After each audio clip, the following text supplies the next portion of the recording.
What's up everybody, George T from the Wagon here. This week I'm going to show you how to pull a VW motor with dual carbs. Here's a quick breakdown of the tools that we used in this. First off, we got a marker and some tape for marking our wires. We're using a fuel clamp off for stopping our fuel line. A nut driver for removing our fuel clamps. Depending on what you have for intake hardware, we're using a wobble. You'd use a 13 if you got 13s. Ours just happen to be 10 millimeters. And an extension and a magnet to make sure you get all the hardware out of there. We got a big flathead screwdriver for removing the tins. We've got a -6 and -8 for doing our oil and fuel lines. Got a 17 millimeter for doing the 3 main bolts and hardware. This one just happened to have a 15 in it as well.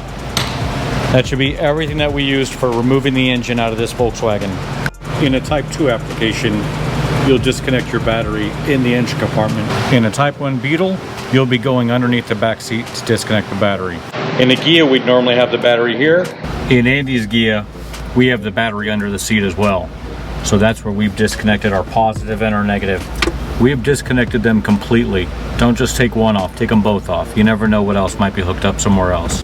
After you've disconnected the battery, now let's remove the wiring from the motor. It'll be a good idea to label everything while you're doing it now. Use a roll of masking tape and a pen to label your wiring. I simply write the location onto the tape and then tape it onto the wire. With our wires labeled, now we can remove them from the engine. We're going to disconnect the fuel now, so we want to clamp it off so it does not flow while it's disconnected. Now it's capped off, we're ready to disconnect the line from the engine. Even though we've capped this off, you see that fuel still comes out of it, so be smart about that. Don't smoke a cigarette while you're doing this.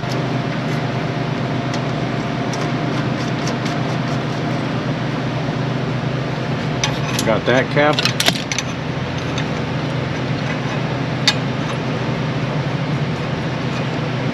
And our line capped. Our next order of business, we're going to remove the carburetors. In order to do that, you have to disconnect your plug wires off of there. Wow, that's tight. So you can see there, it's an M8 by 125, but the exterior is a 10 millimeter. It gives you a lot of room around the manifold. My tool of choice for this is a 10 wobble on a 1/4 inch drive and an extension. If your stud is too long, you may need to put a longer one on there and do a universal joint. But you do want something that can swivel. You'll see why once we get to going on this. We're going to disconnect our fuel supply lines to the carburetors. There is one on each carburetor. So usually it will take a red nut driver or a 1/4 inch nut driver. Once you've removed the clamps, you can easily pull the fuel line off. Other carbs may have -6 hardware here. These particular ones just had regular clamps. We're going to disconnect our linkage arms from each carburetor. This is a Berg linkage. Our interior bolt is going to be 3/8, our exterior is going to be 7/16. I always prefer to put the hardware back onto the carburetor. Why let it get lost? Because there's washers involved there.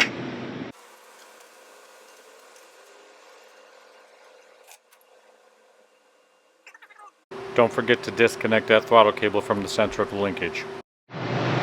So we're going to be going after the two 10 millimeters at the bottom of the carburetor. Once again, I'm on my wobble. I always like to get the harder one first. I'm using my right hand to guide the socket onto the 10 millimeter nut, and my left hand is working the ratchet. Get yourself a magnet and make sure you're retrieving every bit of hardware out of the backside. You want anything going into the manifolds at this point. So we've accounted for our nut there. We're going to verify if there's a washer or not on it. Okay, nothing came up with it. We'll double check once we pull that front one off.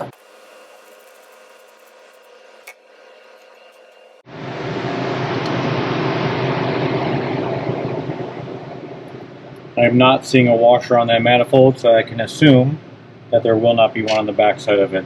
We've got our fuel disconnected from it. We've got the hardware disconnected, and we've got the linkage disconnected. This carburetor should basically pull out of place. Just repeat the same steps for the other carburetor.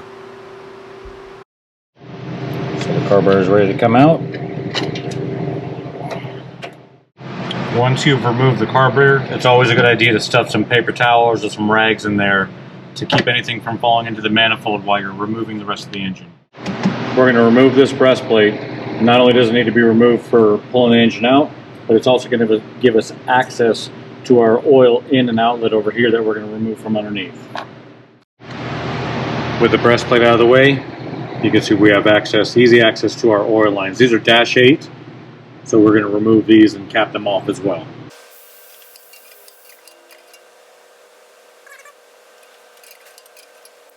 Something I failed to mention, before I remove fittings, I always clean them with brake cleaner so as we don't contaminate our oil supply. Get them nice and clean before you remove them, that way you're not forcing dirt into anything.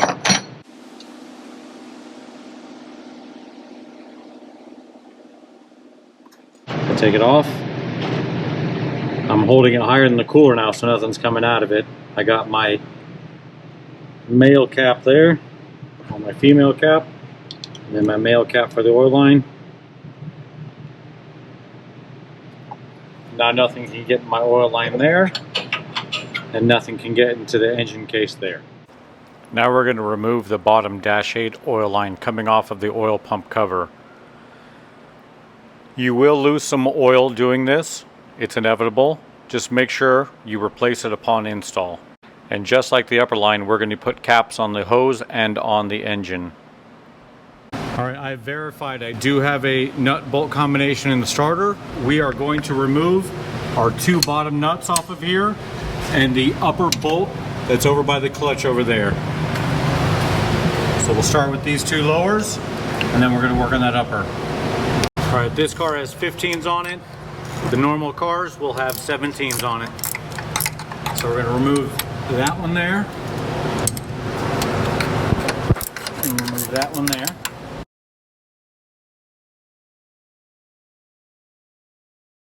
We got one upper right here, kind of difficult to get to, but that's our next one. That's actually a 17. And those are the 3 of the 4 that actually hold the motor in. So we get that upper with an extension and a 17 wobble. We're just going to take that bolt out. This 17mm bolt is for doghouse engines.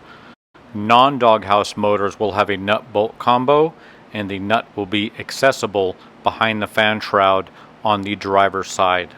Unfortunately, most people only run 3 bolts in their motor. We've got our 2 lowers and our clutch adjusting arm side bolt removed. What we have left on it now is the starter bolt, which has a D bolt holding on the starter side, and then it should be a 17 nut on this side. We're going to remove that, but before we do, we put a jack underneath the engine to give it support. Once we remove that bolt, this thing is free floating, so we'll make sure we have something to catch it with. This is a 17mm nut directly behind the fan. So we've got all the hardware removed holding it in. We've got our fuel lines removed. We've got all the wiring removed, our throttle cable. This engine's ready to come out. So we're going to start by coming out with the engine, pulling it out of the bell housing. You saw I just brought it up a little bit with the jack. I don't have the jack holding it straight up because it's got to come out, and when it comes out, it kind of comes out at a downward angle.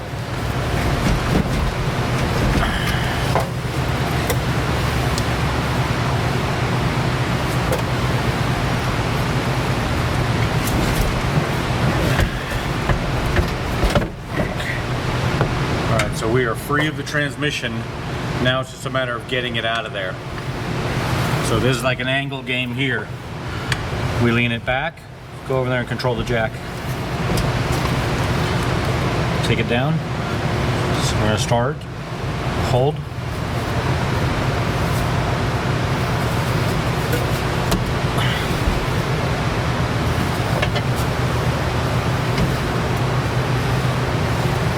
Here's my baton if you want to.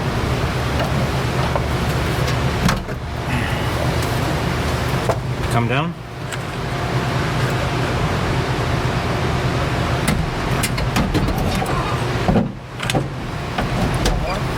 Yeah. So to get it the final way out, you have to lean it back this way. So at this point, your car should have been jacked up high enough to get it all the way out. What we do here is Dean's gonna go over and lift the car up on the lift, and I'm gonna continue to support it here.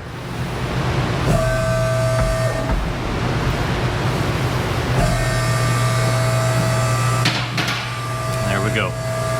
That motor is out. Okay, kill it.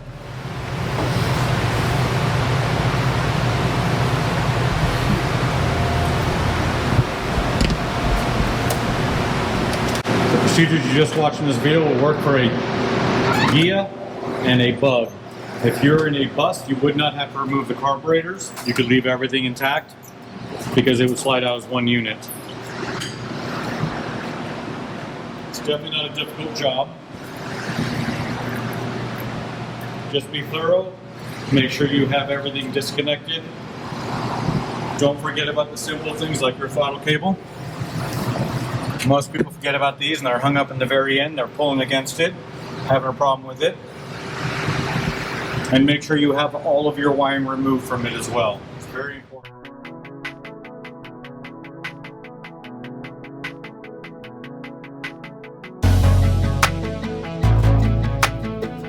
Well, I hope that video was helpful for you. If you're interested in more air-cooled VW content, do me a favor and hit that subscribe button. It's greatly appreciated on this end. Also, we have more air-cooled VW content coming up, so let me know in the comments what you'd like to see in the upcoming episodes. We have a couple of things on deck here for Andy Finch's Ghia.